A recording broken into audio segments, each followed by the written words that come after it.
Lindemann. Richtig, genau. Mein Name ist. Ich habe Mutter. Wenn ich dazu komme, ich bin viel zu groß. Das ist sehr sicher. Wenn ich die Fragen jetzt stelle, macht das gar nichts. Dann werden wir jetzt einfach mal, ich stelle mich mal so hin. Ja, ich hole jetzt erstmal, das ist ganz easy und ganz prima und so weiter. Und dabei kannst du noch etwas knabbern, das ist gar nicht so okay. Nee, nichts knabbern. Nee, das ist immer Blödsinn, ganz genau. Nichts knabbert.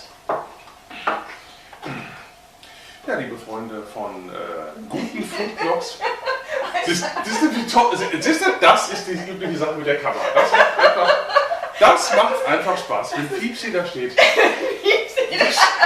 Das ist der Hammer. Wir machen einen Lachblock. Wir machen einen Lachblock, genau. Das ist einfach wir haben uns gerade umentschieden, uns doch keinen Kochblock zu machen, sondern wir machen einen Lachblock. ein Lachblock. Und das Ein Besondere Lachblock, ist weil ganz Piepsi genau, kann über alles lachen. Kochen kann eigentlich Spaß machen. Und das ist eine Erkenntnis, die ganz erstaunlich ist. Immer so ein bisschen auch in die Kamera reingucken. Der Moderator kommt das dann oft. Ja, Lust am Kochen war.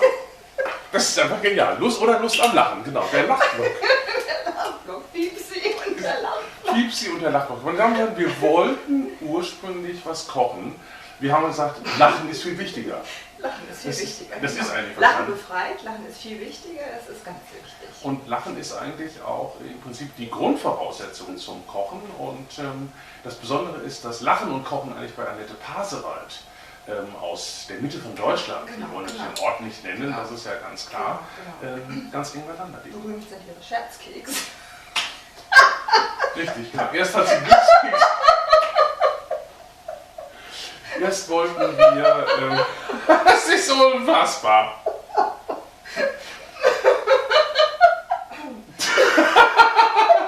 Das ist ja nicht genau wie der Lachkrampf bei Twitter von ganz genau nach dem Motto. Wir wollten eigentlich jetzt eine. Genau, wir wollen doch jetzt richtig mal zusammen. I'm Tony Edman, Also Consultant and Coach. keine Scherzkekse.